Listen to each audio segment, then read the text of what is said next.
Hi മക്കളെ, SCRT sample question paper 3 പാർട്ടുകൾ നാം class എടുത്തു കഴിഞ്ഞതാണ്. പാർട്ട് 4 ആണ് ഇന്ന് നാം എടുക്കുന്നത്. ആദ്യ 2 പാർട്ടുകളിൽ സർക്കിൾസ് വൃത്തങ്ങളുമായി ബന്ധപ്പെട്ട ക്വസ്റ്റ്യൻസ് ആണ് ഡിസ്കസ് ചെയ്തതെങ്കിൽ മൂന്നാമത്തെ പാർട്ടിൽ അരിത്തമെറ്റിക് സീക്വൻസ് സമാന്തര ശ്രേണിയിലെ 2 ചാപ്റ്റേഴ്സിലെ ക്വസ്റ്റ്യൻസ് ആണ് നാം ഡിസ്കസ് ചെയ്തുകൊണ്ടിരിക്കുന്നത്. ഇന്ന് 4ാമത്തെ പാർട്ടിൽ ബാക്കി ക്വസ്റ്റ്യൻസ് ആണ് ഡിസ്കസ് ചെയ്യുന്നത്. ഈ വർഷം മൾട്ടിപ്പിൾ ചോയ്സ് 8 മാർക്കിനെ ഉൾപ്പെടുത്തിയിട്ടുണ്ട്. അതിലെ assertion reason questions, statement problems, matching items തുടങ്ങി 1 കറക്റ്റ് ആൻസറും 2 കറക്റ്റ് ആൻസറും വരത്തക്ക വിധത്തിൽ വ്യത്യസ്ത പ്രോബ്ലംസ് ആയിരിക്കും ഉണ്ടായിരിക്കുക. കൂടാതെ മറ്റു മാറ്റങ്ങളും നിങ്ങളെല്ലാവരും ശ്രദ്ധിച്ചിരിക്കും എന്ന് വിചാരിക്കുന്നു. ക്വസ്റ്റ്യൻസ് നന്നായി വായിച്ച് ചിന്തിച്ച് ആൻസർ എഴുതുക കേട്ടോ. നാം ഓരോ ചാപ്റ്റേഴ്സും വർക്ക്ഷീറ്റുകളിലായി ക്ലാസ് എടുത്തിട്ടുണ്ട്. ഈ വർക്ക്ഷീറ്റുകളുടെ മലയാളം ഇംഗ്ലീഷ് PDF കോപ്പി കിട്ടുന്നതിന് ജോയിൻ ചെയ്യേണ്ട വാട്സപ്പ് ഗ്രൂപ്പിന്റെ ലിങ്കും അതുപോലെ മുൻപുള്ള ക്ലാസ്സുകളുടെ SSLC മാത്സ് എന്ന പ്ലേലിസ്റ്റിന്റെ ലിങ്കും ഫസ്റ്റ് കമന്റായും ഡിസ്ക്രിപ്ഷൻ ബോക്സിലും കൊടുക്കുന്നുണ്ട്. കാണാത്തവരുണ്ടെങ്കിൽ അത് പോയി കാണണം. കൂടാതെ ലൈക്ക് ചെയ്യാനും കമന്റ് ചെയ്യാനും മറക്കരുത്. ഇനിയും സബ്സ്ക്രൈബ് ചെയ്യാത്തവർ സബ്സ്ക്രൈബ് ചെയ്യണം കേട്ടോ. ഞാൻ ലളിത, ലേൺ വിത്ത് ലളിത ടീച്ചറിന്റെ ഇന്നത്തെ ക്ലാസ്സിലേക്ക് ഏവർക്കും സ്വാഗതം. നോക്കൂ മക്കളെ, ഇവിടെ ഈ ക്വസ്റ്റ്യനിൽ ചോദിച്ചിരിക്കുന്നത് എന്താണ്?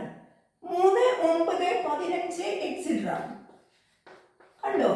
ഈ അരിത്തമെറ്റിക് സീക്വൻസ് സമാന്തര ശ്രേണിയിലെ ഏതു പദത്തിന്റെയും വർഗം, ഏതൊരു ടേമിന്റെയും സ്ക്വയർ 9നെ ഒരൊറ്റ സംഖ്യ കൊണ്ട് ഗുണിച്ചതാണെന്ന് തെളിയിക്കുക എന്നാണ്. അതായത് ഒരു ഓഡ് നമ്പറിനെ 9 കൊണ്ട് മൾട്ടിപ്ലൈ ചെയ്തതാണ് എന്നാണ് തെളിയിക്കേണ്ടത്. ഒന്നുകൂടി പറയാം. നമ്മൾ ഇതിലെ ഏതൊരു സംഖ്യ എടുത്താലും അതിന്റെ വർഗം, എക്സാമ്പിൾ ആയിട്ട് നമ്മൾ ഒരു 3 എന്നെടുത്തു, അതിന്റെ വർഗം, അതിന്റെ സ്ക്വയർ എന്ന് പറയുന്നത് 9 ആണ് അല്ലേ? 9 എന്ന് പറയുന്നത് 9 ഇൻറ്റു ഒരു ഓഡ് നമ്പർ ആണ്, ഒരു ഒറ്റ സംഖ്യയാണ്. നെക്സ്റ്റ് ടേം 9 അല്ലേ? 9 സ്ക്വയർ നോക്കി നോക്കാം. 9 സ്ക്വയർ എന്നത് 81 ആണ്. 81നെ നമുക്ക് 9ന്റെ മൾട്ടിപ്പിൾ ആയിട്ട് 9 ഇൻറ്റു എന്നെഴുതാം, 9 എന്നെഴുതാം അല്ലേ? അതായത് ഇത് 9 ഇൻറ്റു ഒരു ഓഡ് നമ്പർ ആണ്. ഇവിടെ 9 ഇൻറ്റു 1 ഓഡ് നമ്പർ ആണ്, ഇവിടെ 9 ഓഡ് നമ്പർ ആണ്. ഇതുപോലെ നമുക്ക് 15ന്റെ സ്ക്വയർ എന്ന് പറയുന്നത് നമുക്ക് 225നെ 9 ഇൻറ്റു എന്തായിരിക്കും? 25 tens ആണ് 250. അതുകൊണ്ട് 9 ഇൻറ്റു 25 ആയിരിക്കും 225. ക്ലിയർ? അതായത് 9 ഇൻറ്റു 25. ഇവിടെയും 9 ഇൻറ്റു എന്ന് പറഞ്ഞ് എഴുതുന്നത് 25 ഒരൊറ്റ സംഖ്യയാണ്. മനസ്സിലായില്ലേ? ഇതുപോലെ ഏത് സ്ഥാനത്തുള്ള പദത്തിന്റെ വർഗവും ഇതുപോലെ 9 ഇൻറ്റു ഒരു ഓഡ് നമ്പർ, ഒരു ഒറ്റ സംഖ്യ എന്ന് എഴുതാൻ സാധിക്കും എന്ന് തെളിയിക്കാനാണ്. അപ്പൊ ഏത് പദത്തിന്റെയും വർഗം, എന്ന് പറഞ്ഞാൽ നമ്മൾ എന്ത് ചെയ്യണം? അതിന്റെ ജനറൽ ടേം, പൊതുപദം എടുക്കണം അല്ലെ? nth ടേം കണ്ടുപിടിക്കണം. nth ടേമിന്റെ സ്ക്വയർ ഇവിടെ ഇതേപോലെ 9 ഇൻറ്റു ഒരു ഓഡ് നമ്പർ എന്ന് എഴുതാൻ സാധിക്കും എന്നാണ് നമുക്ക് തെളിയിക്കേണ്ടത്. ക്വസ്റ്റ്യൻ നന്നായി മനസ്സിലാക്കിയിട്ട് നമ്മൾ ആൻസർ ചെയ്യാൻ തുടങ്ങാം. ഏത് പദത്തിന്റെയും എന്ന് പറഞ്ഞാൽ ഓൾജിബ്ര കണ്ടുപിടിക്കുക, ബീജഗണിതം. ക്ലിയർ? ആ സമാന്തര ശ്രേണിയുടെ ബീജഗണിതം. അതായത് ഇവിടെ നമുക്കറിയാം nth ടേം കാണാനുള്ള സൂത്രം എന്താണ്? nth ടേം കാണാനുള്ള സൂത്രം എന്താണ്? dn plus f minus d അല്ലെങ്കിൽ f plus n minus 1 into d അല്ലേ? ഇതാണ് നിങ്ങൾക്ക് സിമ്പിളായി ചെയ്യാൻ പറ്റുന്നത്. അതുകൊണ്ട് നമുക്ക് dn എന്ന് പറയുന്നത് 6 ആണ്. കോമൺ ഡിഫറൻസ് d 6ഉം ഫസ്റ്റ് ടേം എന്ന് പറയുന്നത് 3യുമാണ്. ക്ലിയർ അല്ലേ? ഇവിടെ നമുക്ക് എഴുതാൻ സാധിക്കും 6n plus first term 3 minus 6, 6n minus 3 എന്ന് കിട്ടും. nth ടേം എന്ന് പറയുന്നത് 6n മൈനസ് 3 ആണെന്ന് മനസ്സിലായല്ലോ അല്ലെ? അതായത് 6ന്റെ ഗുണിതത്തിൽ നിന്ന് 3 കുറഞ്ഞതാണ് എന്നാണ് ഇതിന്റെ അർത്ഥം. ഇതിലെ എല്ലാ പദങ്ങളും 6ന്റെ ഗുണിതം 6ന്റെ മൾട്ടിപ്പിളിൽ നിന്ന് 3 കുറവാണ് എന്നതാണ് ഈ ഓൾജിബ്രയിൽ നിന്ന് നമുക്ക് മനസ്സിലാവുന്ന കാര്യം. Clear? nth term equal to 6n minus 3. ഇനി ഇതിന്റെ സ്ക്വയർ ആണ് നമുക്ക് കാണേണ്ടത് അല്ലേ? സ്ക്വയർ കണ്ടു നോക്കാം. nth ടേമിന്റെ സ്ക്വയർ അതായത് xn square equal to 6n minus 3യുടെ സ്ക്വയർ ക്ലിയർ അല്ലേ? അപ്പൊ 6n മൈനസ് 3യുടെ സ്ക്വയർ എങ്ങനെ കണ്ടെത്തും? നമുക്ക് a minus b whole square എന്താണെന്ന് അറിയാം. എന്താണ് a minus b whole square? a square plus b square, ആദ്യത്തെ സംഖ്യയുടെ സ്ക്വയർ പ്ലസ് രണ്ടാമത്തെ സംഖ്യയുടെ സ്ക്വയർ. ഇങ്ങനെ മാത്രം പല കുട്ടികളും എഴുതി പോകാറുണ്ട്. തെറ്റാണ്. ഇതിൽ നിന്ന് മൈനസ് ചെയ്യണം. എന്ത്? 2 into A into B, 2ab minus ചെയ്യണം. മറക്കരുത് കേട്ടോ. അങ്ങനെയാണെങ്കിൽ ഇവിടെ എന്ത് കിട്ടും? ആദ്യത്തെ സംഖ്യ 6n ആണ്. ആ 6n സ്ക്വയർ പറയുമ്പോൾ ബ്രാക്കറ്റ് ഇടാൻ മറക്കണ്ട. 6n ഹോൾ സ്ക്വയർ പ്ലസ് അടുത്ത സംഖ്യ 3യുടെ square minus 2 into 6n into 3. Okay, clear അല്ലേ? അതായത് എന്തായി വരും? 6n സ്ക്വയർ എന്ന് പറഞ്ഞാൽ 6 square 36, n square n square അല്ലേ? ഇനി പ്ലസ് 9 മൈനസ് 2 ഇൻറ്റു 6 ഇൻറ്റു 3, 36 എന്ന് വരും. 2 ഇൻറ്റു 6 12, 12 ഇൻറ്റു 3 36, 36n എന്നാണ്. ഇതെന്താണ്? xn സ്ക്വയർ ആണ് കേട്ടോ. nth ടേമിന്റെ സ്ക്വയർ ആണ്. ഏതൊരു ടേമിന്റെയും സ്ക്വയർ എന്നുള്ള ഐഡിയയാണ് നമ്മൾ എടുത്തിരിക്കുന്നത്. നോക്കൂ, നമുക്ക് തെളിയിക്കേണ്ടത് എന്താണ്? 9 ഇൻറ്റു, നമുക്ക് എപ്പോഴും നമ്മുടെ മനസ്സിൽ ഉണ്ടായിരിക്കണം, ഇതാണ് ഇത് വേണ്ടത്. 9 ഇൻറ്റു ഒറ്റ സംഖ്യ അല്ലേ? ഈ രീതിയിലേക്കാണ് നമ്മൾ എത്തിക്കേണ്ടത്. ലാസ്റ്റ് സ്റ്റെപ്പ് 9 ഇൻറ്റു ഒരൊറ്റ സംഖ്യ എന്നുള്ള രീതിയിലേക്കാണ് നമുക്ക് എത്തേണ്ടത്. നമുക്ക് ലക്ഷ്യം ഉണ്ടായാൽ മാത്രമേ നമുക്ക് അവസാനം അതിലേക്ക് എത്താൻ വേണ്ടി നമ്മൾ ട്രൈ ചെയ്യുള്ളൂ. അപ്പൊ ഈ ഒരു സ്റ്റെപ്പിലേക്ക് നമുക്ക് എത്തണം കേട്ടോ. അതായത് ഇവിടെ 9 നമുക്ക് എല്ലാത്തിലും കോമൺ ആണ്, അത് പുറമേക്ക് എടുക്കാം അല്ലേ? 9 പൊതുഘടകമാണ്, കോമൺ ഫാക്ടർ ആണ്. 36n സ്ക്വയറിനെ 9 കൊണ്ട് ഡിവൈഡ് ചെയ്താൽ 4n സ്ക്വയർ എന്ന് വരും. Clearly? 36 divided by 9 4n square. ഇനി പ്ലസ് 9നെ 9 കൊണ്ട് ഡിവൈഡ് ചെയ്താൽ 1 മൈനസ് 36നെ 9 കൊണ്ട് ഡിവൈഡ് ചെയ്താൽ 4n, ബാക്കി n. ഓക്കെ, ഇത്ര വന്നു. ഇതിന്റെ അർത്ഥം എന്താണ് മക്കളെ? 9 ഇൻറ്റു ഇതൊരു ഓഡ് നമ്പർ ആണ് എന്ന് ഇനി തെളിയിച്ചാൽ പോരെ? 9 ഇൻറ്റു എന്നുള്ള മോഡലിൽ കിട്ടിയിട്ടുണ്ട്. ഇനി അത് ഒരൊറ്റ സംഖ്യയാണ്, ഓഡ് നമ്പർ ആണ് എന്ന് തെളിയിക്കണം അല്ലേ? ഇതിൽ നിന്ന് നോക്കിയാൽ തന്നെ അറിയാം, ഇതൊരു 4ന്റെ ഗുണിതമായതുകൊണ്ട് ഒരു ഇരട്ട സംഖ്യയാണ്. ഇവിടെ 4ന്റെ ഗുണിതമായതുകൊണ്ട് ഒരു ഇരട്ട സംഖ്യയാണ്. ഒരു ഇരട്ട സംഖ്യയിൽ നിന്ന് ഒരു ഇരട്ട സംഖ്യ കുറച്ചാൽ ഇരട്ട സംഖ്യ തന്നെയാണ് കിട്ടുക. ഇരട്ട സംഖ്യയോട് 1 കൂട്ടിയാൽ ഒരൊറ്റ സംഖ്യയാണ് കിട്ടുക.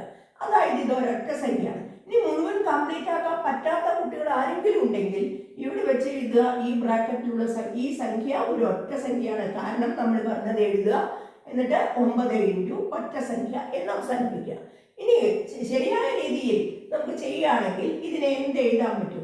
4n square plus 1 minus 4n എന്നതിനെ നമുക്ക് ഏത് രീതിയിലാക്കി മാറ്റാം? ഇത് ഒരു a square plus b square minus 2ab എന്ന രീതിയിലല്ലേ? നോക്കൂ മക്കളെ, 4n എന്ന് പറയുന്നത് 4n സ്ക്വയർ, 4 എന്ന് പറയുന്നത് 2n square n, 2n square അല്ലേ മക്കളെ? 2n സ്ക്വയർ പ്ലസ് 1 സ്ക്വയർ അല്ലേ? മൈനസ് ഇതിനെ 2 ഇൻറ്റു 2n ഇൻറ്റു 1 എന്ന് എഴുതി കൂടെ? 2 ഇൻറ്റു 2n ഇൻറ്റു 1 എന്ന് സ്പ്ലിറ്റ് ചെയ്ത് 4n നമുക്ക് ഇങ്ങനെ എഴുതാം. 2 ഇൻറ്റു 2n 4n തന്നെയാണിത്. ഓക്കെ, ഇതിനെ നമുക്ക് ഇങ്ങനെ എഴുതാം. അതായത് ഇതിൻ്റെ അർത്ഥം 9 ഇൻറ്റു ഇതിനെ a square plus b square minus 2ab ഫോമാണ്. അതായത് a minus b whole square ആണ്. ഇതിൻ്റെ സ്ക്വയറിൽ നിന്ന് നമുക്ക് അതിൻ്റെ സ്ക്വയർ റൂട്ട് 2n മൈനസ് ആണ്, മൈനസ് 1 ഹോൾ സ്ക്വയർ ആക്കിയിട്ട് ഇതിനെ എഴുതാൻ സാധിക്കും. ഓക്കെ, ഇപ്പൊ എന്താണ് നമ്മൾ എത്തിയത്? xn സ്ക്വയർ എന്ന് പറയുന്നത് 9 ഇൻറ്റു 2n മൈനസ് 1 സ്ക്വയർ ആണ്. നമ്മൾ മുമ്പ് പഠിച്ചിട്ടുണ്ട് 2n മൈനസ് 1 എന്ന് പറയുന്നത് ഒരൊറ്റ സംഖ്യയാണ്. ആദ്യത്തെ തുടർച്ചയായ ഒറ്റ സംഖ്യയുടെ ഓൾജിബ്രായിക് ഫോമാണ് അല്ലേ? ബീജഗണിത രൂപമാണ് 2n മൈനസ് 1. അതായത് നമ്മൾ എത്തിയത് 9 ഇൻറ്റു ഒറ്റ സംഖ്യയുടെ വർഗം എന്നാണ് എത്തിയത്. ഒറ്റ സംഖ്യയുടെ വർഗം, ഈ രീതിയിലേക്കാണ് നമ്മൾ എത്തിയത്. 9 ഇൻറ്റു ഒറ്റ സംഖ്യയുടെ വർഗം എന്ന് പറഞ്ഞാൽ ഒറ്റ സംഖ്യയുടെ വർഗങ്ങൾ എപ്പോഴും ഒറ്റ സംഖ്യയായിരിക്കും. ഒരു ഓഡ് നമ്പർ നമ്പറിന്റെ സ്ക്വയർ എല്ലായ്പ്പോഴും ഓഡ് നമ്പർ ആയിരിക്കും. നോക്കൂ, 1ന്റെ സ്ക്വയർ 1 ഓഡ് നമ്പർ ആണ്, 3യുടെ സ്ക്വയർ 9 ഓഡ് നമ്പർ ആണ് അല്ലേ? അതുപോലെ 5ന്റെ സ്ക്വയർ 25 ഓഡ് നമ്പർ ആണ്. ഇതുപോലെ ഏതൊരു ഒറ്റ സംഖ്യയുടെയും വർഗം സ്ക്വയർ ഒരു ഒറ്റ സംഖ്യ ആയിരിക്കും. അപ്പം ലാസ്റ്റ് പോയിന്റ് എന്തെത്തി? എക്സ്എൻ സ്ക്വയർ എന്ന് പറയുന്നത് 9 ഇൻറ്റു ഇതൊരൊറ്റ സംഖ്യ ആയതുകൊണ്ട് ഒറ്റ സംഖ്യ. നമുക്ക് എങ്ങനെയാണോ എത്തേണ്ടത്, നമ്മുടെ ലക്ഷ്യം ഇതായിരുന്നില്ലേ? 9 ഇൻറ്റു ഒറ്റ സംഖ്യ, 9 ഇൻറ്റു ഓഡ് നമ്പർ എന്ന രീതിയിലേക്ക് എത്തി. അതായത് നമ്മൾ ലാസ്റ്റ് ചെയ്ത therefore ഏതൊരു ഈ ശ്രേണിയിലെ ഏതൊരു പദത്തിന്റെയും വർഗം 9നെ ഒരു ഒറ്റ സംഖ്യ കൊണ്ട് ഗുണിച്ചതിന് തുല്യമായിരിക്കും എന്ന് എഴുതിയ. ഇത്രയേ ഉള്ളൂ. നമ്മളിത് മുൻപ് ഒരു വർക്ക്ഷീറ്റിൽ, മുമ്പത്തെ വർക്ക്ഷീറ്റിൽ നമ്മൾ ഇതേ പ്രശ്നം തന്നെ, ഇതേ പ്രോബ്ലം തന്നെ ചെയ്തതാണ്. ഇത് സാമ്പിൾ ക്വസ്റ്റ്യൻ പേപ്പറിലെ ക്വസ്റ്റ്യൻ വന്നപ്പോൾ ഒന്നുകൂടി ചെയ്തു എന്ന് മാത്രമേ ഉള്ളൂ കേട്ടോ. ഇത് ഒരു ഒറ്റ സംഖ്യയാണ് എന്ന് തെളിയിക്കേണ്ട ഒരു കടമയാണ് നമുക്കുള്ളത് അല്ലെ? 9 ഇൻറ്റു കിട്ടിക്കഴിഞ്ഞാൽ ഇതൊരു ഒറ്റ സംഖ്യയാണ്. അത് നിങ്ങൾക്ക് ഈ മെത്തേഡിൽ ചെയ്യുകയാണെങ്കിൽ ഇങ്ങനെ ചെയ്യാം. ഇനി അല്ലെങ്കിൽ 4n സ്ക്വയർ മൈനസ് 4n, ഇതിൽ നിന്ന് 4 കോമൺ ആയി പുറമേ എടുത്തിട്ട് അതൊരു ഇരട്ട സംഖ്യയാണെന്നും അതിനോട് 1 കൂട്ടിയാൽ ഒറ്റ സംഖ്യ കിട്ടും എന്ന് തെളിയിച്ചാൽ മതി. നിങ്ങൾക്ക് ഈ step a square a minus b whole square എന്ന സ്റ്റെപ്പിൽ കൂടി ചെയ്യാൻ പറ്റുമെങ്കിൽ ഇങ്ങനെ തന്നെ ചെയ്യാം. അല്ലെങ്കിൽ നിങ്ങൾ ഇവിടെ വെച്ച് നിങ്ങൾ ഇതൊരു ഒറ്റ സംഖ്യയാണ് എന്ന് സമർത്ഥിക്കുക. ക്ലിയർ? ഏത് രീതിയിൽ ചെയ്താലും നിങ്ങളുടെ മാർക്ക് പോവില്ല കേട്ടോ. ശ്രദ്ധിച്ച് ചെയ്യുക, തെറ്റാതെ അത് ചിന്തിച്ച് ചെയ്യുക. നെക്സ്റ്റ് ക്വസ്റ്റ്യൻ നോക്കൂ. ഇതിൽ പറഞ്ഞിരിക്കുന്നത് ഇവിടെ 2 സമാന്തര ശ്രേണികൾ അരിത്തമെറ്റിക് സീക്വൻസസ് കൊടുത്തിട്ടുണ്ട്. ഇവിടെ 4ാമത്തെ ടേംസ് പദങ്ങൾ തമ്മിലുള്ള വ്യത്യാസം എത്ര എന്നാണ് ചോദ്യം. ക്ലിയർ? ഇവിടെ നോക്കൂ, എന്താണ് ഈ സമാന്തര ശ്രേണികൾക്ക് പ്രത്യേകത? ആദ്യം അത് ശ്രദ്ധിക്കാം. 5, 11, 17, 8, 14, 20 എക്സെട്ര. 2 സമാന്തര ശ്രേണികളിലും കോമൺ ഡിഫറൻസ് എത്രയാണ്? പൊതുവ്യത്യാസം ഇവിടെ 6 ആണ് കൂടി പോകുന്നത്. ഇതിലും 6 തന്നെയല്ലേ കൂടി പോകുന്നത്? അപ്പൊ നമ്മൾ എഴുതേണ്ടത് 2 സമാന്തര ശ്രേണികളിലും പൊതുവ്യത്യാസം തുല്യം അല്ലെ? ഇനി 4ാം പദങ്ങൾ തമ്മിൽ അതുകൊണ്ട് എത്ര വ്യത്യാസം വരും? ഇവിടെ 3 ആണ് കൂടിയത്. 1ാം പദങ്ങൾ തമ്മിൽ 3 ആണ് വ്യത്യാസം. 2ാം പദങ്ങൾ തമ്മിലും 11, 3, 14 അല്ലേ? 3 ആണ് വ്യത്യാസം. ഇങ്ങനെയാണെങ്കിൽ 4ാം പദങ്ങൾ തമ്മിലും എത്രയാണ് വ്യത്യാസം വരിക? 3 തന്നെയാണ് വരിക. നിങ്ങൾക്ക് കണ്ടുപിടിക്കണം എന്നില്ല. കണ്ടുപിടിച്ചിട്ടാണ് നിങ്ങൾ എഴുതുന്നതെങ്കിൽ അടുത്ത ടേം 23 വരും. ഇവിടെയാണെങ്കിൽ 26 വരും. ഓക്കെ, അങ്ങനെ കണ്ടുപിടിച്ച് എഴുതിയാലും വിരോധമില്ല. ഇവിടെ 4ാം പദങ്ങൾ തമ്മിലുള്ള വ്യത്യാസം, 4ാം പദങ്ങൾ തമ്മിലുള്ള വ്യത്യാസം എന്ന് തന്നെ എഴുതുക. എത്ര തന്നെയാണ്? 3 തന്നെയാണ്. അതായത് ഇങ്ങനെയും വേണമെങ്കിൽ എഴുതാം. 26 മൈനസ് 23 3 എന്ന് എഴുതാം. ക്ലിയർ? ഇനി ഇതിലെ രണ്ടാമത്തെ ചോദ്യം, ഈ ശ്രേണിയിലെ ആദ്യത്തെ 25 പദങ്ങളുടെ തുകയും ഈ ശ്രേണിയിലെ ആദ്യത്തെ 25 പദങ്ങളുടെ തുകയും എന്താണ് വ്യത്യാസം? തമ്മിലുള്ള വ്യത്യാസം എത്ര? ഇതിന്റെ 25 പദങ്ങളുടെ തുകയേക്കാൾ കൂടുതലായിരിക്കുമല്ലോ ഇതില്. അത് എത്ര കൂടുതലുണ്ട് എന്നാണ് രണ്ടാമത്തെ ക്വസ്റ്റ്യൻ. മനസ്സിലായില്ലേ? ആദ്യ ശ്രേണിയിലെ പദങ്ങൾ ആദ്യ ശ്രേണിയിൽ ആദ്യത്തെ 25 പദങ്ങളുടെ തുകയേക്കാൾ എത്ര കൂടുതലാണ് രണ്ടാമത്തെ ശ്രേണിയിലെ ആദ്യത്തെ 25 പദങ്ങളുടെ തുക? ഞാൻ എഴുതിയിട്ടില്ല ക്വസ്റ്റ്യൻ, പക്ഷെ ഇതാണ് ക്വസ്റ്റ്യൻ. നിങ്ങൾക്ക് വളരെ സിമ്പിളായി പല കുട്ടികളും 25 പദങ്ങളുടെ തുകയൊക്കെ കണ്ടു നോക്കി ചെയ്യുന്ന കുട്ടികളുണ്ട്. പുതിയ രീതി അനുസരിച്ച് നമുക്ക് ഈ ക്വസ്റ്റ്യനെ സമീപിക്കാം കേട്ടോ. പുതിയ രീതി എന്ന് പറഞ്ഞാൽ മുമ്പ് മുതലേ നമ്മൾ ഇത് തന്നെയാണ് ചെയ്തിരുന്നത്, പക്ഷെ അതിന് കൂടുതൽ പ്രാധാന്യം കൊടുത്തിരുന്നില്ല എന്ന് മാത്രമേ ഉള്ളൂ. ഞങ്ങളൊക്കെ പഠിപ്പിച്ചിരുന്നത് ഈ രീതിയിൽ തന്നെയാണ്.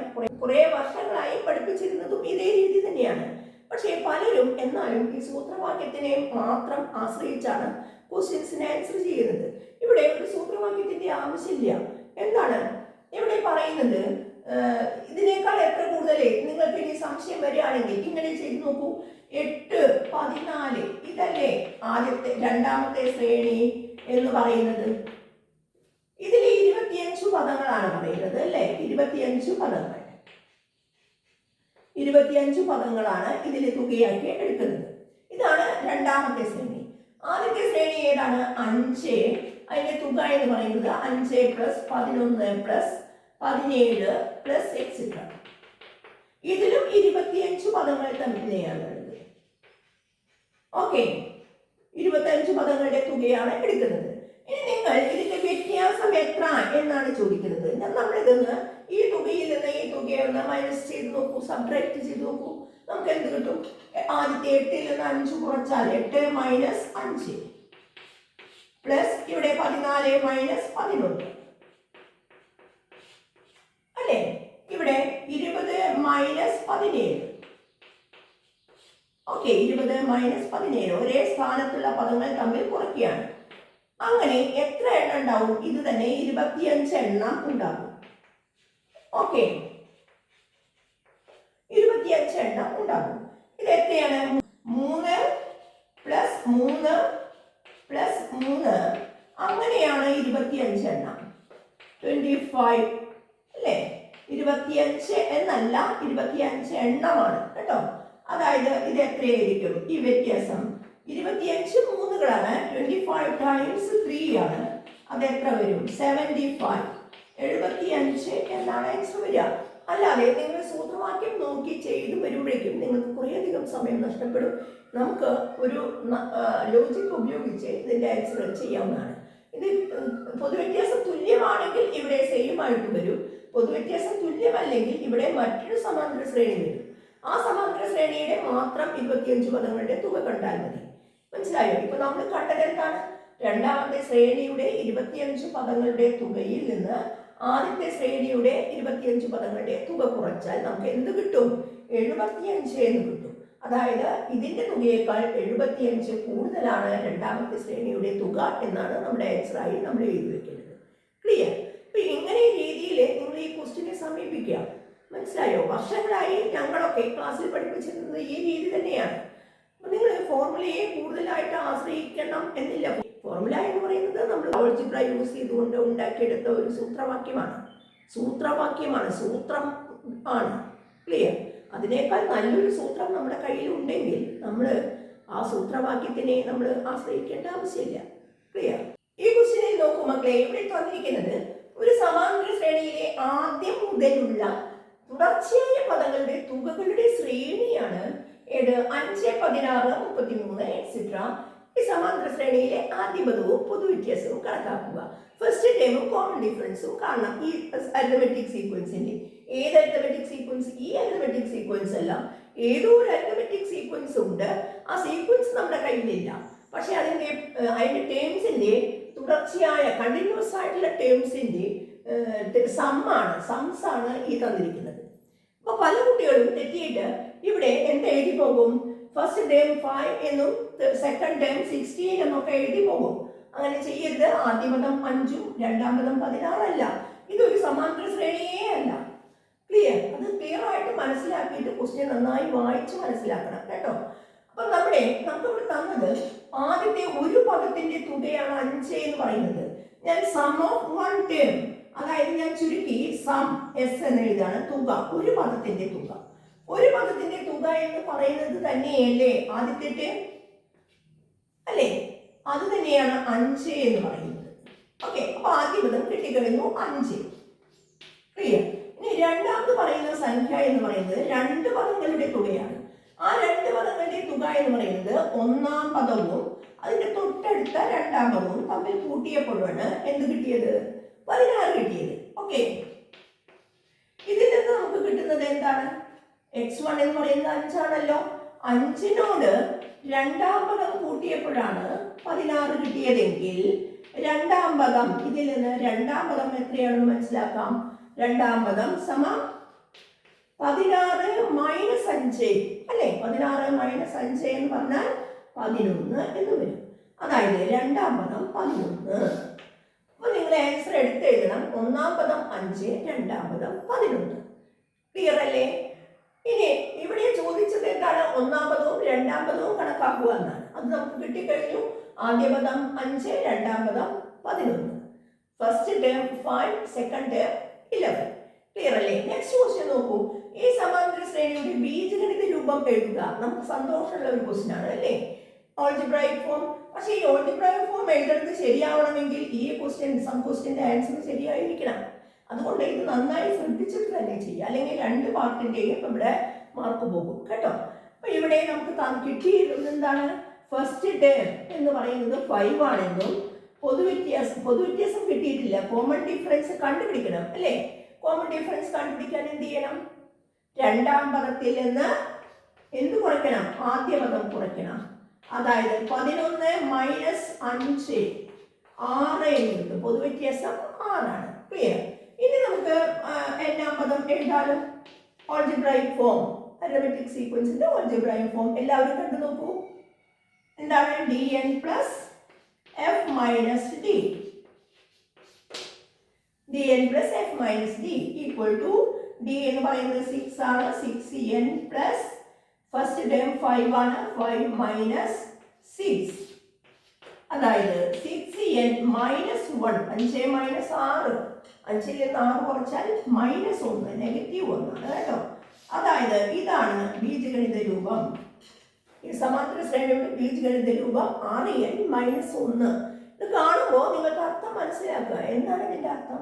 6ന്റെ ഗുണിതത്തിൽ നിന്ന് 1 കുറഞ്ഞതാണ് എല്ലാ പദങ്ങളും. ഒന്നാമത്തെ 6ന്റെ ഗുണിതത്തിൽ നിന്ന് 1 കുറച്ചാൽ ആദ്യ പദം കിട്ടും. ശരിയല്ലേ? 5 ഒന്നാമത്തെ 6ന്റെ ഗുണിതം 6, അതിൽ നിന്ന് 1 കുറച്ചപ്പോഴാണ് ആദ്യ പദം കിട്ടിയത്. രണ്ടാമത്തെ 6ന്റെ ഗുണിതത്തിൽ നിന്ന് 1 കുറച്ച രണ്ടാമത്തെ 6ന്റെ ഗുണിതം 12 ആണ്. അതിൽ നിന്ന് 1 കുറച്ചു 11. അതാണ് രണ്ടാമത്തെ പദം. ഓക്കെ, അപ്പൊ നമുക്ക് കിട്ടിയത് ശരിയാണ് എന്ന് മനസ്സിലാക്കാം. 6n മൈനസ് 1 എന്ന ആൻസർ ശരിയാണ്. ക്ലിയർ? നോക്കൂ, നെക്സ്റ്റ് ഒരു 4 മാർക്ക് ക്വസ്റ്റ്യൻ ആണ്. അതിലെ ചോയ്സ് ഉണ്ട്, എ പാർട്ടും ബി സെക്ഷനും ഉണ്ട് കേട്ടോ. അത് ശ്രദ്ധിച്ച് അതിൽ നിങ്ങൾക്ക് എളുപ്പമുള്ള ഒരു ക്വസ്റ്റ്യൻ മാത്രം ആൻസർ ചെയ്താൽ മതി. ഇവിടെ ക്വസ്റ്റ്യൻ ചോദിച്ചിരിക്കുന്നത് 6 കൊണ്ട് ഹരിച്ചാൽ ശിഷ്ടം ഒറ്റ സംഖ്യയായ എണ്ണൽ സംഖ്യകളുടെ ശ്രേണി സമാന്തര ശ്രേണിയാണോ, എന്തുകൊണ്ട് എന്നാണ്. അതായത് നമ്മൾ 6 കൊണ്ട് ഡിവൈഡ് ചെയ്യുകയാണെങ്കിൽ റിമൈൻഡേഴ്സ് എന്തായിരിക്കണം? ഓഡ് നമ്പർ ആയിരിക്കണം. അത്തരം നമ്പേഴ്സിന്റെ സീക്വൻസ് ഉണ്ടാക്കി നോക്കിയപ്പോൾ അതൊരു അരിത്മെറ്റിക് സീക്വൻസ് ആണോ എന്ന് പരിശോധിക്കാനാണ്. അതിന്റെ കാരണവും റീസണും പറയണം നിങ്ങൾ. ക്ലിയർ? എന്താണ് ഈ 6 കൊണ്ട് ഹരിച്ചാൽ ശിഷ്ടം ഏതെല്ലാം വരും? ഇവിടെയൊക്കെയാണ് നമുക്ക് നേരിട്ട് ക്വസ്റ്റ്യൻ തന്നിട്ട് സീക്വൻസ് തന്നിട്ട് അത് സമാന്തര ശ്രേണിയാണോ എന്ന് ചോദിച്ചാൽ നമുക്ക് എളുപ്പമായിരുന്നു അല്ലേ? പക്ഷേ ഈ പാർട്ട് ശരിയാക്കിയില്ലെങ്കിൽ നിങ്ങൾക്ക് അടുത്ത പാർട്ടിന്റെ മാർക്കും കൂടി പോകും. അതുകൊണ്ട് ശ്രദ്ധിച്ച് മനസ്സിലാക്കി ഓരോ ഫസ്റ്റ് പാർട്ട് നിർബന്ധമായും ശരിയായ രീതിയിൽ ചെയ്യാം. എല്ലാ ക്വസ്റ്റ്യനും അതേ ഫസ്റ്റ് പാർട്ട് ശരിയായി ചെയ്താൽ മാത്രമേ നെക്സ്റ്റ് പാർട്ടിന്റെ ശരിയായ ആൻസറിലേക്ക് എത്താൻ സാധിക്കൂ. അതുകൊണ്ട് ഓരോ പാർട്ടും നമ്മൾ ശ്രദ്ധിച്ച് മനസ്സിലാക്കി ചെയ്യാം കേട്ടോ. ഇവിടെ എന്താണ്? 6 കൊണ്ട് ഡിവൈഡ് ചെയ്ത റിമൈൻഡേഴ്സ് ഏതെല്ലാം വരും മക്കളെ? ഒരു സംഖ്യയെ, ഏതെങ്കിലും ഒരു സംഖ്യയെ 6 കൊണ്ട് ഹരിച്ചാൽ ശിഷ്ടം ഏതൊക്കെ വരാൻ സാധ്യതയുണ്ട്? ഏതോ ഒരു സംഖ്യയെ 6 കൊണ്ട് ഹരിച്ചാൽ ഏതെല്ലാം വരാൻ സാധ്യതയുണ്ട്? 6നേക്കാൾ ചെറിയ എല്ലാ സംഖ്യകളും വരും അല്ലേ? അതായത് റിമൈൻഡേഴ്സ് വരാൻ സാധ്യതയുള്ളത് 0 വരാം. 6ന്റെ ഗുണിതമാണെങ്കിൽ 0 ആണ് വരിക. പിന്നെ 1 വരാം, 2, 3, 4, 5. 6 വരില്ല, ഉറപ്പല്ലേ? ഏതൊരു നമ്പറിനെയും 6 കൊണ്ട് ഡിവൈഡ് ചെയ്താൽ 6 കൊണ്ട് ഹരിച്ചാൽ ശിഷ്ടം വരാവുന്നത് ഇതാണ്, 0 മുതൽ 5 വരെയുള്ള നമ്പേഴ്സ്. ഇനി ഇതിൽ ഒറ്റ സംഖ്യകൾ ഏതെല്ലാമാണ്? ഈ ശിഷ്ടങ്ങളിൽ, ഈ റിമൈൻഡേഴ്സിൽ ഒറ്റ സംഖ്യകൾ ഏതൊക്കെയാണ്? 1, 3, 5. അപ്പൊ ശിഷ്ടം ഇത്ര വരുന്ന എണ്ണൽ സംഖ്യകൾ ഏതൊക്കെയാണ് എന്നാണ് ചോദ്യം. 6 കൊണ്ട് ഹരിച്ചാൽ 1, 3, 5 തുടങ്ങിയ ഒറ്റ സംഖ്യകൾ വരുന്നത്, ശിഷ്ടം ഒറ്റ സംഖ്യയായി വരുന്ന എണ്ണൽ സംഖ്യകൾ നമുക്ക് നോക്കാം. ആദ്യത്തെ നമ്പർ ഏതായിരിക്കും? 1 തന്നെ, 1 തന്നെ. 1നെ 6 കൊണ്ട് ഹരിച്ചാൽ ശിഷ്ടം 1 ആണ് അല്ലേ? ഒരൊറ്റ സംഖ്യയാണ്. അടുത്തത് 3 ആണ് ശിഷ്ടം വരുന്നത്, അതുകൊണ്ട് 3. 3നെ 6 കൊണ്ട് ഹരിച്ചാൽ ശിഷ്ടം 3 തന്നെയാണ്, അതായത് ഒരൊറ്റ സംഖ്യയാണ് അല്ലേ? 4നെ 6 കൊണ്ട് ഹരിച്ചാൽ ശിഷ്ടം 4 ആണ്, ഇരട്ട സംഖ്യയാണ്, അത് എഴുതാൻ പാടില്ല. അടുത്തത് 5നെ 6 കൊണ്ട് ഹരിച്ചാൽ ശിഷ്ടം എത്ര തന്നെയാണ്? 5 തന്നെയാണ്. അടുത്തത് ഏതാ വരിക? 6നെ 6 കൊണ്ട് ഹരിച്ചാൽ ശിഷ്ടം 0 ആണ്, അത് എഴുതാൻ പറ്റില്ല. 7നെ 6 കൊണ്ട് ഹരിച്ചാൽ ശിഷ്ടം എത്ര വരും? 1 വരും, അതുകൊണ്ട് 7 എന്ന നമ്പർ ഉൾപ്പെടും. ഇനി 8നെ 6 കൊണ്ട് ഹരിച്ചാൽ ശിഷ്ടം 2 ആണ്, അത് ഉൾപ്പെടില്ല. 9നെ 6 കൊണ്ട് ഹരിച്ചാൽ എത്ര വരും? ശിഷ്ടം 3 വരും, അത് ഉൾപ്പെടും ഒറ്റ സംഖ്യ ആയിക്കൊണ്ട്, അതായത് 9 ഉൾപ്പെടും. ഓക്കെ, ഇതാണ് നമ്മുടെ സീക്വൻസ്. ഇതൊരു സമാന്തര ശ്രേണിയാണോ എന്നാണ് ചോദ്യം. ഇത് സമാന്തര ശ്രേണിയല്ലേ? ഇതൊരു സമാന്തര ശ്രേണിയാണ്, കാരണം ഇതിനൊരു പൊതുവ്യത്യാസമുണ്ട്, ശരിയല്ലേ? ഒന്നിൽ നിന്ന് തുടങ്ങി 2 വീതം കൂടി പോകുന്ന ഒരു അരിതമെറ്റിക് സീക്വൻസ് ആണ് ഇത്, അല്ലെ? സമാന്തര ഒരു ശ്രേണിയാണിത്. ഒന്നിൽ നിന്ന് തുടങ്ങി 2 വീതം കൂടി പോകുന്ന ഒരു സീക്വൻസ് ആണ് ഇത്. അതുകൊണ്ട് ഇതൊരു അരിതമെറ്റിക് സീക്വൻസ് ആണ്. ക്ലിയർ? അങ്ങനെ തന്നെ അത് എഴുതുക കേട്ടോ. ഇതൊരു സമാന്തര ശ്രേണിയാണോ ചോദിച്ചാൽ സമാന്തര ശ്രേണിയാണ്. കാരണം 2 വിധത്തിൽ എഴുതാം. ഒന്നിൽ നിന്ന് തുടങ്ങി 2 വീതം കൂടി പോകുന്ന ശ്രേണിയാണ് ഇത്. അല്ലെങ്കിൽ ഇതിനൊരു പൊതുവ്യത്യാസം ഉണ്ട്. പൊതുവ്യത്യാസം 2 ആണ്. ക്ലിയർ? അടുത്ത ക്വസ്റ്റ്യൻ, ഈ ശ്രേണിയുടെ തുകയുടെ ബീജഗണിത രൂപം എഴുതാനാണ്. അതായത് ഓൾജിബ്ര ഓഫ് ദ സം കാണാനാണ് ചോദ്യം. Clear? Algebra of the sum എങ്ങനെയാണ്? ഓൾജിബ്ര ഓഫ് ദ സം കാണാനുള്ള മാർഗം എന്താണ്? നമുക്ക് ആദ്യം ഈ ശ്രേണിയുടെ n-ാം പദം കാണണം, അല്ലേ? ശ്രേണിയുടെ ബീജഗണിത രൂപം എഴുതണം. എന്താണ് ഇതിന്റെ ബീജഗണിത രൂപം എന്ന് ആദ്യം കണ്ടെത്തുക. n-ാം പദം നമുക്കറിയാം, ഇതൊരു ഒറ്റ സംഖ്യകളുടെ ശ്രേണിയാണ്. അതുകൊണ്ട് 2n - 1 ആണ് എന്ന് നമുക്കറിയാം. ആദ്യത്തെ തുടർച്ചയായ ഒറ്റ സംഖ്യയുടെ ശ്രേണിയുടെ ബീജഗണിത രൂപം ഓൾജിബ്രായിക് ഫോം എന്ന് പറയുന്നത് 2n - 1 ആയിരിക്കും. നോക്കാം, അറിയില്ലാത്തവർക്ക് വേണ്ടി അത് ചെയ്യാം. dn + f - d = d എന്ന് പറയുന്നത് 2 ആണ്. 2n + f ഫസ്റ്റ് ടേം 1ൽ നിന്ന് 2 കുറച്ചാൽ -1. അതായത് 2n - 1 എന്ന് വരും. ഇതാണ്. ഇത് ശരിയായ ആൻസർ അല്ല കേട്ടോ. ഇത് നമുക്ക് ഇടയ്ക്ക് കിട്ടിയ ആൻസർ ആണ്. അതുകൊണ്ട് ഞാൻ ഒരു ലൈൻ ഇട്ട് വയ്ക്കുകയാണ്. അതായത് ഈ ശ്രേണിയുടെ n-ാം പദമാണ് നമുക്ക് കിട്ടിയത്. അങ്ങനെയാണെങ്കിൽ തുകയുടെ ബീജഗണിത രൂപം Sn അല്ലെങ്കിൽ Yn ഏതെങ്കിലും തുകയുടെ ബീജഗണിത രൂപം കാണാനുള്ള മാർഗം എന്താണ്? ഞാനിവിടെ sum of n terms yn എന്നോ ഏതെങ്കിലും ഉപയോഗിക്കാട്ടോ. നിങ്ങൾ ഏതാണോ ശീലിച്ചത് അത് ഉപയോഗിക്കുക. തുകയുടെ ബീജഗണിത രൂപം എന്ന് പറഞ്ഞിട്ട് തന്നെ എഴുതാം. ആദ്യത്തെ n പദങ്ങളുടെ തുക കാണാൻ നമ്മൾ ചെയ്യേണ്ടത് ഇതിലേക്ക് നോക്കുക. ഓൾജിബ്രയിലേക്ക് നോക്കുക. 2 × n-ന് പകരം ആദ്യത്തെ n നാച്ചുറൽ നമ്പേഴ്സിന്റെ സം -1 ആണ് ഉള്ളത്. 1 എത്ര ടൈംസ്? n times. അതായത് -1 × n. ഓക്കെ, ഇവിടെ ഇതുവരെ നിങ്ങൾക്ക് എഴുതാൻ എല്ലാവർക്കും പറ്റുന്നതാണ്, അല്ലേ? ഈ 2 × n നാച്ചുറൽ നമ്പേഴ്സിന്റെ സം എന്താണ്? ആദ്യത്തെ n എന്ന സംഖ്യയുടെ തുക.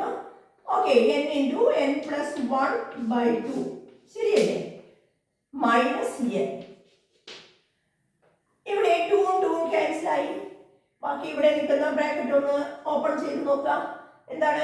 n × n n² + n × 1 n -n. അതായത് n² എന്ന് കിട്ടും. നിങ്ങൾക്കറിയാം, ആദ്യത്തെ സമാന്തര ശ്രേണിയുടെ ഒറ്റ സംഖ്യകളുടെ സമാന്തര ശ്രേണിയുടെ ആദ്യത്തെ n പദങ്ങളുടെ തുക n² എന്നാണെന്ന് കിട്ടും. നമുക്ക് പഠിച്ചതാണ്, അല്ലേ? ആദ്യത്തെ ഒറ്റ സംഖ്യകളുടെ തുക n² എന്ന് നമ്മൾ പഠിച്ചു കഴിഞ്ഞതാണ്. ഓക്കെ, നമുക്ക് ഇവിടെ 4 മാർക്കിന്റെ ക്വസ്റ്റ്യൻ ആണ്. അതുകൊണ്ട് വെറുതെ ഒറ്റ സംഖ്യയുടെ തുക n² എന്ന് എഴുതണ്ട എന്ന് വിചാരിച്ചാണ് നമ്മൾ ഈ പ്രോബ്ലം ഇങ്ങനെ എക്സ്പ്ലെയിൻ ചെയ്ത് എഴുതിയത് കേട്ടോ. 13th ക്വസ്റ്റ്യന്റെ ബി പാർട്ട് നോക്കൂ. ഇതിലെ ഫസ്റ്റ് ക്വസ്റ്റ്യൻ, ഈ ശ്രേണിയിലെ ഒരു സമാന്തര ശ്രേണിയിലെ ആദ്യ പദം 4ഉം പൊതുവ്യത്യാസം 3ഉമാണ്. ആദ്യത്തെ 10 പദങ്ങളുടെ തുക കാണുക. സിമ്പിൾ അല്ലേ? എന്താണ്? ആദ്യ പദം 4, പൊതുവ്യത്യാസം 3 ആണ്, അല്ലേ? 4, 7, 10 എക്സെട്ര. ഇതാണ് ശ്രേണി. നമുക്ക് ഇതിൽ ആദ്യത്തെ 10 പദങ്ങളുടെ തുക കാണാൻ പറഞ്ഞാൽ നമുക്ക് പല രീതികളിലും ഇത് ചെയ്യാം. 10 എന്ന് പറയുന്നത് ഇരട്ട സംഖ്യയാണ്. അതുകൊണ്ട് നമുക്കറിയാം തുക ജോഡികളുടെ എണ്ണം × ഒരു ജോഡിയിലെ തുക, പദങ്ങളുടെ തുക. അതായത് ഒരു ജോഡികളുടെ എണ്ണം number of pairs × pair sum എന്ന് എഴുതാം, അല്ലേ? അപ്പൊ ഇവിടെ 10ാം പദം എന്തായിരിക്കും? ആദ്യത്തെ 10 പദങ്ങളാണെങ്കിൽ 10ാം പദം സമം ആദ്യ പദത്തോട് 9 പൊതുവ്യത്യാസം കൂട്ടണം. അതായത് 4നോട് 9d കൂട്ടണം. 4 + 9 3കൾ 27, 31 എന്ന് വരും. ശരിയല്ലേ? അതായത് ഇവിടെ 10ാം പദം 31 ആണ്. ഇതിന്റെ തുക കാണണം. ഈ 10 പദങ്ങളുടെ തുക കാണണം എന്നാണ് ആദ്യത്തെ ചോദ്യം. അതുകൊണ്ട് 10 പദങ്ങളുടെ തുക, ആദ്യത്തെ 10 പദങ്ങളുടെ തുക sum of first 10 terms. Sum of first 10 terms ഒരു ജോഡികളുടെ എണ്ണം × ഒരു ജോഡിയുടെ തുക. അല്ലെ? ജോഡികളുടെ എണ്ണം 10 എണ്ണത്തിൽ എത്ര ജോഡി ഉണ്ടാവും? 10 എണ്ണത്തിൽ 5 ജോഡി ഉണ്ടാവും. 10ന്റെ പകുതി ജോഡി ഉണ്ടാവും അല്ലേ? ഒരു ജോഡി എന്ന് പറയുന്നത് ആദ്യത്തെയും അവസാനത്തെയും, ഒന്നാമത്തെയും 10ാമത്തെയും, അതായത് 4 + 31. ശരിയല്ലേ? ആൻസർ വരിക എത്രയാണ്? 2 10ൽ 5 ജോഡിയാണ് ഉണ്ടാവുക. 5 35കളാണ് ഉണ്ടാവുക. 5 × 35 35 150, 5 25, 175 എന്ന് വരും അല്ലേ? 175. നിങ്ങൾ അങ്ങനെ കണക്ക് കൂട്ടാൻ അറിയാത്തവർ ഗുണിച്ച് നോക്കുക. 5 × 35 175. അതായത് ആദ്യത്തെ 10 പദങ്ങളുടെ തുക 175 എന്ന് കിട്ടും. ഇതാണ് ഫസ്റ്റ് പാർട്ടിന്റെ ആൻസർ. സെക്കൻഡ് പാർട്ട് ചോദിച്ചിരിക്കുന്നത് 2ാം പദം മുതൽ 11ാം പദം വരെ. അപ്പോൾ എത്ര പദങ്ങൾ ഉണ്ടാവും? 2ാം പദം മുതൽ ഒന്നാമത്തെ ഒഴിവാക്കി 2ാമത്തേത് തുടങ്ങി 11ാം പദം വരെ 10 പദങ്ങളുടെ തുക എത്ര എന്നാണ് ചോദ്യം. അത് ഏതായിരിക്കും? 7ൽ നിന്ന് തുടങ്ങി 7, 10, 7, 10, 13 എക്സെട്ര. 11ാമത്തെ പദം, ഇവിടെ 10ാം പദം 31ലാണ് അവസാനിച്ചത്, അതുകൊണ്ട് 34ൽ എത്തും അല്ലേ? എങ്ങനെ എങ്കിൽ തുക എത്രയായിരിക്കും? 2ാം പദം മുതൽ 11ാം പദം വരെയുള്ളത് ആകെ 5 ജോഡി ഉണ്ടാവും. 10 എണ്ണത്തിൽ എത്ര പേഴ്സ് ഉണ്ടാവും? 10 സംഖ്യകളാണെങ്കിൽ അതിനെ നമുക്ക് 2 എണ്ണം വീതമുള്ള പേഴ്സ് ആക്കിയാൽ, ജോഡികളാക്കിയാൽ 5 പേഴ്സ് ഉണ്ടാകും. ഓരോ പെയർ സം, അതായത് പെയർ സം ജോഡിയിലെ പദങ്ങളുടെ തുക 34ഉം 7ഉം അല്ലെ? 7 + 34. അത് എത്ര കിട്ടി? 5 × 41. അതായത് നമ്മൾ എഴുതേണ്ടത് 2ാം പദം മുതൽ 11ാം പദം വരെയുള്ള 10 പദങ്ങളുടെ തുക സമം 205 എന്നാണ് നമുക്ക് കിട്ടുക അല്ലേ? ആദ്യം 175 ആകും. അതിനേക്കാൾ ഒരു 30 കൂടിയിട്ടുണ്ട് അല്ലേ? 30 എന്ന് പറയുന്നത് ശ്രദ്ധിക്കുക, ഇതിന്റെ പൊതുവ്യത്യാസം 3 ആണ്. 3 10കളാണ് കൂടിയത്, 30ആണ് കൂടിയത്. കണ്ടോ? ഒരു പദം മാറിയപ്പോൾ, ഒരു പദം ലെഫ്റ്റിൽ നിന്ന് 1ാം പദത്തിൽ നിന്ന് 2ാം പദത്തിലെത്തിയപ്പോൾ 3 10കളാണ് ഇവിടെ വർദ്ധിച്ചത്. ക്ലിയർ? ഇതിനൊരു ഐഡിയ അതിൻ്റെ ഉള്ളിൽ ഒളിച്ചിരിക്കുന്നുണ്ട്. നമ്മളത് ശ്രദ്ധിക്കണം കേട്ടോ. അപ്പൊ നിങ്ങൾക്കറിയാം, 3ാം പദത്തിൽ നിന്നാണ് എടുക്കാൻ തുടങ്ങിയതെങ്കിൽ ഒരു പക്ഷേ നമുക്ക് കൂടുക 2 30കളായിരിക്കാം കൂടുക. ക്ലിയർ? 60 ആയിരിക്കാം കൂടുക. അതിന് 205ഉം 30ഉം 235 ആവും ആൻസർ കിട്ടുക. ഓക്കെ, ഈ ക്വസ്റ്റ്യന്റെ തേർഡ് പാർട്ട് നോക്കൂ മക്കളെ.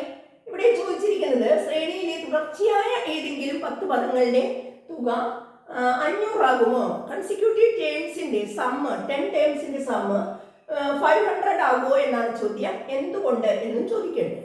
നമ്മുടെ ഫസ്റ്റ് പാർട്ടിൽ പറഞ്ഞത് 4 മുതൽ 10 പദങ്ങൾ എടുക്കുകയാണെങ്കിൽ 175 ആണ് തുക എന്നാണ് പറഞ്ഞത് അല്ലെ? ആ 10 പദങ്ങളുടെ തുക 175 ആണ്. നിങ്ങൾ 2ാമത്തെ 7 മുതലാണ്, സെക്കൻഡ് ടേം മുതൽ 2ാം പദം മുതൽ 10 പദങ്ങളാണ് എടുക്കുന്നതെങ്കിൽ 205 ആണ്. ഞാൻ മുമ്പ് പറഞ്ഞിരുന്നു, ഈ 205 എന്ന് പറയുന്നത് 175നേക്കാൾ 30 കൂടുതലാണ് 205. ശരിയല്ലേ? ഇനി 3ാമത്തെ മുതൽ എടുക്കുകയാണെങ്കിലും ഈ 175നോട് കൂടി 30കളാണ് കൂടി പോകുക. ശരിയല്ലേ? പ്രൊഡക്റ്റ് ഓഫ് 30 ആണ് കൂടുക. ശരിയല്ലേ? 30ന്റെ ഗുണിതങ്ങൾ കൂടി പോകും. അതുകൊണ്ട് നമുക്ക് പറയാൻ സാധിക്കും, തുടർച്ചയായ 10 പദങ്ങളുടെ തുക എന്ന് പറയുന്നത് ആദ്യത്തെ 10 പദങ്ങളിലെ 175നോട് കൂടെ എന്തായിരിക്കും കൂടിയിട്ടുണ്ടാവുക? 30ന്റെ ഗുണിതമായിരിക്കും അല്ലേ? 30ന്റെ ഗുണിതമായിരിക്കും കൂടിയിട്ടുണ്ടാവുക. ക്ലിയർ? ഇത് മൾട്ടിപ്പിൾ ഓഫ് 30 ആയിരിക്കും കൂടിയിട്ടുണ്ടാവുക. ക്ലിയർ? നമുക്ക് പറയാൻ സാധിക്കും ഇത് 500 ആണെന്ന് തന്നിട്ടുണ്ട്. 500ൽ നിന്ന് 175 മൈനസ് ചെയ്താൽ നമുക്ക് കിട്ടേണ്ടത് 30ന്റെ ഗുണിതമാണ്. 30ന്റെ ഗുണിതം, പ്രൊഡക്റ്റ് ഓഫ് 30 എന്ന് എഴുതാൻ അല്ലേ? 30ന്റെ ഗുണിതം. ഓക്കെ, 500ൽ നിന്ന് 175 കുറച്ചാൽ എത്ര കിട്ടുക? 325 30ന്റെ ഗുണിതമാണോ? 325 30ന്റെ ഗുണിതമാണോ? ഇത് തെറ്റല്ലേ? ഈ സമവാക്യം ഉണ്ടാവില്ല ഒരിക്കലും അല്ലെ? 325 എന്ന് പറയുന്നത് 30ന്റെ ഗുണിതമല്ല. 30 കൊണ്ട് നിശേഷം ഹരിക്കാൻ സാധിക്കില്ല. 30 10കൾ ചേർന്നാൽ 300 ആണ്. പിന്നെ ഒരു 30 കൂടി ചേർന്നാൽ 330ലേക്ക് എത്തുള്ളൂ അല്ലെ? 30ന് കൊണ്ട് ഈ 325നെ നിശേഷം ഹരിക്കാൻ സാധിക്കില്ല. ഈ ഒരു പ്രസ്താവന തെറ്റാണ്. ഈ ഒരു സ്റ്റേറ്റ്മെന്റ് തെറ്റാണ്. അതായത് നമുക്ക് 325 30ന്റെ ഗുണിതമാവില്ല. അതുകൊണ്ട് 10 പദങ്ങൾ ഇതും തെറ്റാണ്. ഈ പ്രസ്താവനയും തെറ്റാണ്. 10 പദങ്ങളുടെ തുക ഒരിക്കലും എത്രയാവില്ല? 500 ആവില്ല. 325 30ന്റെ ഗുണിതമാവില്ല. ആയതുകൊണ്ട് 500 10 പദങ്ങളുടെ തുക ആവില്ല എന്ന് പറഞ്ഞ് അവസാനിപ്പിക്കണം. ക്ലിയർ? സിമ്പിൾ ആയിട്ടുള്ള മറ്റൊരു മെത്തേഡ് കൂടി ഞാൻ പറയാം. ഇവിടെ ഈ ശ്രേണി എന്ന് പറയുന്നത് നിങ്ങൾക്ക് ശ്രദ്ധിച്ചറിയാം. ആദ്യത്തെ ഇരട്ട സംഖ്യ, രണ്ടാമത്തെ ഒറ്റ സംഖ്യ, മൂന്നാമത്തെ ഇരട്ട സംഖ്യ, അങ്ങനെ നമുക്ക് 10 പദങ്ങൾ ഉണ്ടാകും അല്ലേ? ഇരട്ട സംഖ്യയിൽ നിന്ന് തുടങ്ങിയാൽ നമ്മൾ അവസാനിക്കുക എത്രയിലായിരിക്കാം? 2 പദാണെങ്കിൽ ഒറ്റ സംഖ്യ, 4 പദാണെങ്കിൽ ഒറ്റ സംഖ്യ, 10 പദാണെങ്കിൽ ഒറ്റ സംഖ്യയിൽ അവസാനിക്കും. ശരിയല്ലേ? അതായത് ഇരട്ട സംഖ്യയിൽ നിന്നാണ് ഈ ശ്രേണി തുടങ്ങുന്നതെങ്കിൽ ഒറ്റ സംഖ്യയിൽ അവസാനിക്കും. ഒറ്റ സംഖ്യയിൽ നിന്നാണ് തുടങ്ങുന്നതെങ്കിൽ 10ാമത്തെ പദം ഇരട്ട സംഖ്യയായിരിക്കും. 1ാം പദം ഇരട്ട സംഖ്യയാണെങ്കിൽ 10ാം പദം ഒറ്റ സംഖ്യയായിരിക്കും. 1ാം പദം ഒറ്റ സംഖ്യയാണെങ്കിൽ 10ാം പദം ഇരട്ട സംഖ്യയായിരിക്കും. അതായത് ഒരൊറ്റ, ഒരു ഇരട്ട, അങ്ങനെ odd number, even number, odd number, even number, ഇങ്ങനെ വരുന്ന ശ്രേണിയാണിത്. അതുകൊണ്ട് 10 പദങ്ങളിൽ 5 ഓഡ് നമ്പറും 5 ഒറ്റ സംഖ്യകളും പിന്നെ അതുപോലെ 5 ഇരട്ട സംഖ്യകളുമാണ് ഉണ്ടാവുക. 5 ഇരട്ട സംഖ്യകളുമാണ് ഉണ്ടാവുക. ഈ 5 ഒറ്റ സംഖ്യകളും 5 ഇരട്ട സംഖ്യകളും ചേർന്നാൽ തുക ഒരിക്കലും എന്താവില്ല? 500 എന്ന ഇരട്ട സംഖ്യ ആവില്ല. ക്ലിയർ? ഒറ്റ സംഖ്യയും ഇരട്ട സംഖ്യയും കൂട്ടിക്കഴിഞ്ഞാൽ ഒരിക്കലും ഒരു ഇരട്ട സംഖ്യ കിട്ടില്ല. ക്ലിയർ? അതുകൊണ്ട് 500 ഈ 10 പദങ്ങളുടെ തുക ആവില്ല എന്ന ഒരു റീസണും നമുക്ക് പറയാൻ സാധിക്കും. ക്ലിയർ? നിങ്ങൾക്ക് ഏതെങ്കിലും ഒരു റീസൺ കൃത്യമായി പറഞ്ഞ് അതിനെ സമർത്ഥിച്ച് നിങ്ങളത് ആൻസർ ചെയ്യണം കേട്ടോ. ഫസ്റ്റ് പാർട്ടും സെക്കൻഡ് പാർട്ടും ഇങ്ങനെ ചോദിച്ചത് കൊണ്ട് നിങ്ങൾക്ക് തേർഡ് പാർട്ടിനെ ഈ രീതിയിൽ എഴുതാം. ഇനി അങ്ങനെ കിട്ടുന്നില്ലെങ്കിൽ നിങ്ങൾക്ക് ഇങ്ങനെയും അത് ചെയ്താലും അതിന്റെ മാർക്ക് നിങ്ങൾക്ക് സ്കോർ ചെയ്യാനായിട്ട് സാധിക്കും. നെക്സ്റ്റ് ക്വസ്റ്റ്യൻ നോക്കൂ മക്കളെ. ഇവിടെ 6, 10, 14 എക്സെട്ര എന്ന സമാന്തര ശ്രേണിയിൽ അരിത്മെറ്റിക് സീക്വൻസിന്റെ ആദ്യത്തെ n പദങ്ങളുടെ തുക ബീജഗണിത രൂപത്തിൽ എഴുതുക എന്നാണ്. ഫസ്റ്റ് n ടേംസിന്റെ സമ്മ് ഓൾജിബ്രൈക് ഫോമിൽ എഴുതുക എന്നാണ്. നിങ്ങൾക്കറിയാം, ഓൾജിബ്രൈക് ഫോം കാണണമെങ്കിൽ ഫസ്റ്റ് ഈ സീക്വൻസിന്റെ nth ടേം കണ്ടുപിടിക്കണം അല്ലെ? സീക്വൻസിന്റെ ഓൾജിബ്രൈക് ഫോം കാണണം. അതായത് ഈ സമാന്തര ശ്രേണിയുടെ ബീജഗണിത രൂപം nth ടേം, n-ാം പദം സമം എന്താണ് സൂത്രം? dn plus f minus d. ഒന്ന് കണ്ടു നോക്കൂ എല്ലാവരും. എന്താണ് ഈ സമാന്തര ശ്രേണിയുടെ ഫസ്റ്റ് ടേം? First term 6, 6. അതുപോലെ കോമൺ ഡിഫറൻസ് എന്ന് പറയുന്നത് 4 ആണ് അല്ലേ? ഇതിൽ വരെ ചേർത്ത് നോക്കൂ. എന്തായിരിക്കും? dn, അതായത് 4n പ്ലസ് f 6 മൈനസ് 4 എത്ര കിട്ടും? 4n പ്ലസ് 2 എന്ന് കിട്ടും. nth ടേം ബീജഗണിത രൂപം 4n പ്ലസ് 2. ക്ലിയർ അല്ലേ? ഇതിൽ നിന്നാണ് നമ്മൾ ഏതിലേക്ക് എത്തുന്നത്? പദങ്ങളുടെ തുകയുടെ ബീജഗണിത രൂപത്തിലേക്ക് എത്തുന്നത്. എങ്ങനെയാണ് പദങ്ങളുടെ തുക കാണാൻ വേണ്ടി നമുക്ക് ചെയ്യാൻ പറ്റുന്നത് എന്തായിരുന്നു? 4 ഇൻറ്റു n. 4 ഇൻറ്റു n എന്ന് പറയുന്നതിന് പകരം നമ്മൾ എണ്ണ സംഖ്യകളുടെ തുക, അതായത് 1 plus 2 plus 3 plus etcetera plus n അല്ലേ? പ്ലസ് 2 എത്ര പ്രാവശ്യം? n പ്രാവശ്യം, അതായത് 2 ഗുണം n. ശരിയല്ലേ? 2 ടൈം 2 ഇൻറ്റു n. ഇത് 4 into n into n plus 1/2 plus 2n എന്ന് കിട്ടും. ഓക്കെ അല്ലേ? അതായത് 2 4 2 times 2n into n plus 1. 2n കൊണ്ട് ഇതിലെ ബ്രാക്കറ്റിലുള്ള ഓരോന്നിനെയും മൾട്ടിപ്ലൈ ചെയ്യണം, ഗുണിക്കണം. 2n into n, 2n into n, 2n square അല്ലേ? 2n into n, 2n square. 2n into 1, 2n. ഇനി പ്ലസ് 2n.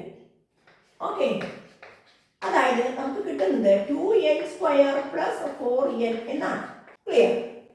ആദ്യത്തെ n പദങ്ങളുടെ തുക സമം തുകയുടെ ബീജഗണിത രൂപം സമം 2n square plus 4n. Okay, സമ്മിന്റെ algebraic form equal to 2n square plus 4n എന്ന് കിട്ടും. ഈ ക്വസ്റ്റ്യന്റെ സെക്കൻഡ് പാർട്ട് നോക്കൂ. ഈ ശ്രേണിയിലെ ആദ്യത്തെ എത്ര പദങ്ങൾ കൂട്ടിയാൽ എന്ത് കിട്ടും? 880 കിട്ടും. ആദ്യത്തെ എത്ര പദങ്ങൾ എന്നാണ് ചോദിച്ചത്, നമുക്ക് എണ്ണം തന്നിട്ടില്ലല്ലോ. ഉടനെ ഓൾജിബ്രായിക് ഫോം ഉപയോഗിക്കേണ്ടി വരും അല്ലേ. നമ്മൾ വിചാരിക്കുന്നു ആദ്യത്തെ n പദങ്ങളുടെ തുക സമം 880 എന്ന് വിചാരിക്കുന്നു. ആദ്യത്തെ n പദങ്ങളുടെ തുക എത്ര പദങ്ങൾ എന്ന് വിചാരിച്ചാൽ നമ്മൾ n പദങ്ങളാണ് എന്ന് വിചാരിക്കുന്നു. ആദ്യത്തെ n പദങ്ങളുടെ തുക sum of first n terms equal to 880 എന്നാണ് നമ്മൾ അസ്യൂം ചെയ്യുന്നത്. പക്ഷേ നമുക്കറിയാം ആദ്യത്തെ n പദങ്ങളുടെ തുക നമ്മൾ തൊട്ട് മുമ്പ് കണ്ടുവച്ചിട്ടുണ്ട്. 2n² പ്ലസ് 4n സമം 880. ഇനി നമുക്ക് n-ന്റെ വാല്യൂ കണ്ടെത്തണം എന്നുള്ളതാണ്. ഇതൊരു സെക്കൻഡ് ഡിഗ്രി ഇക്വേഷൻ ആണ് അല്ലേ, രണ്ടാകൃതി സമവാക്യമാണ്. നമുക്ക് രണ്ടാകൃതി സമവാക്യത്തിലെ ഒരു ക്വസ്റ്റ്യൻ ആയിട്ട് ഇത് മാറി. സമാന്തര ശ്രേണിയിൽ നിന്ന് രണ്ടാകൃതിയിലേക്ക് കടന്നു. ഇതിനെ n കാണണമെങ്കിൽ നമുക്കത് വർഗം പൂർത്തിയാക്കാം അല്ലേ, സ്ക്വയർ കംപ്ലീഷൻ മെത്തേഡ് യൂസ് ചെയ്യാം. ഇതിലെ എല്ലാത്തിനെയും 2 കൊണ്ട് നമുക്ക് ഡിവൈഡ് ചെയ്തൂടെ. ആദ്യം നമ്മൾ ചെയ്യുന്നത് ഇതിനെ എല്ലാത്തിനെയും 2 കൊണ്ട് ഡിവൈഡ് ചെയ്ത് ഇക്വേഷൻ ഒന്ന് സിംപ്ലിഫൈ ചെയ്യാം, സമവാക്യത്തെ ഒന്ന് ചുരുക്കുകയാണ്. അതായത് n² plus 2n equal to 440, n² plus 2n സമം 440 എന്ന് കിട്ടും. സ്ക്വയർ കംപ്ലീഷൻ മെത്തേഡിൽ യൂസ് ചെയ്യാൻ ഇവിടെ n² ഉണ്ട്, ഇനി ഒരു വർഗം കൂടി കിട്ടണം അല്ലേ.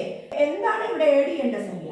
ലെഫ്റ്റ് സൈഡിൽ n² പ്ലസ് 2n-നോട് എന്താണ് ഇവിടെ ഏതൊരു സംഖ്യ കൂട്ടണം. ഏത് സംഖ്യയാണ് രണ്ട് ഭാഗത്തും കൂട്ടേണ്ടത്? അതേ സംഖ്യ സമവാക്യത്തിന്റെ വലതു ഭാഗത്തും കൂട്ടണം. ഏത് സംഖ്യയായിരിക്കും ഇവിടെ കൂട്ടേണ്ടത്? എങ്ങനെയാണ് കാണാം? n-ന്റെ ഗുണകം, n-ന്റെ കോയിഫിഷ്യന്റിന്റെ പകുതി, അതായത് ഈ പ്ലസ് 2-ന്റെ പകുതി. 2-ന്റെ പകുതി എന്ന് പറഞ്ഞാൽ 1 അല്ലേ, 1 ആണ് ഇവിടെ ആഡ് ചെയ്യേണ്ടത്. ആ സംഖ്യ തന്നെ ഇവിടെയും ആഡ് ചെയ്യണം. ഇപ്പൊ ഇതെന്തായി മാറി നോക്കൂ മക്കളെ. n² plus 2n plus 1, n² plus 2 into n into 1 plus 1². ഇതാണ് n plus 1 whole square. n plus 1 whole square ആയി. a² plus 2ab plus b². ആ ഫോമിലേക്ക് ഇത് വന്നു കണ്ടോ. n² plus 1² 1 plus 2 into n into 1 2n. Okay, 441. n plus 1-ന്റെ വില എന്തായിരിക്കും? n പ്ലസ് ഏതോ ഒരു സംഖ്യയുടെ സ്ക്വയർ ആണ് 441. ഏത് സംഖ്യയുടെ സ്ക്വയർ ആണ് 441? അതായത് n പ്ലസ് 1-ന്റെ വില ഇവിടെ 441 വരുന്നത് ഏത് നമ്പേഴ്സിന്റെ ഒക്കെ സ്ക്വയറിനെയാണ്? 21-ന്റെ, പോസിറ്റീവ് 21-ന്റെയും നെഗറ്റീവ് 21-ന്റെയും സ്ക്വയർ ആണ്. ക്ലിയർ? പക്ഷേ n പ്ലസ് 1 n എന്ന് പറയുന്നത് എണ്ണൽ സംഖ്യ ആയതുകൊണ്ട് n പ്ലസ് 1 ഏത് മാത്രമേ സ്വീകരിക്കുള്ളൂ? പോസിറ്റീവ് 21 മാത്രമേ ആകൂ. മനസ്സിലായില്ലേ? രണ്ട് സൈഡ് പോസിറ്റീവ് 21 ഇൻറ്റു പോസിറ്റീവ് 21 441 ആണ്. അതേസമയം നെഗറ്റീവ് 21 ഇൻറ്റു നെഗറ്റീവ് 21 441 ആണ്. നമുക്ക് n എന്ന് പറയുന്നത് എണ്ണമാണ്, അതുകൊണ്ട് പോസിറ്റീവ് നമ്പർ മാത്രമേ വില സ്വീകരിക്കൂ. ക്ലിയർ? അതുകൊണ്ട് n പ്ലസ് 1 സമം പോസിറ്റീവ് 21. ക്ലിയർ? അങ്ങനെയാണെങ്കിൽ n എത്രയായിരിക്കും? n എന്ന് പറയുന്നത് 20-നോട് 1 കൂട്ടിയാലല്ലേ 20. ഇപ്പൊ നമുക്ക് എഴുതാൻ സാധിക്കും ആദ്യത്തെ 20 പദങ്ങളുടെ തുകയാണ് 880. ഈ രീതിയിൽ വേണം ഇതിനെ സമീപിക്കാൻ കേട്ടോ. ക്വസ്റ്റ്യൻ വളരെ ശ്രദ്ധിച്ച് മനസ്സിലാക്കി ഓൾജിബ്രായിക് ഫോം കണ്ടെത്തുക.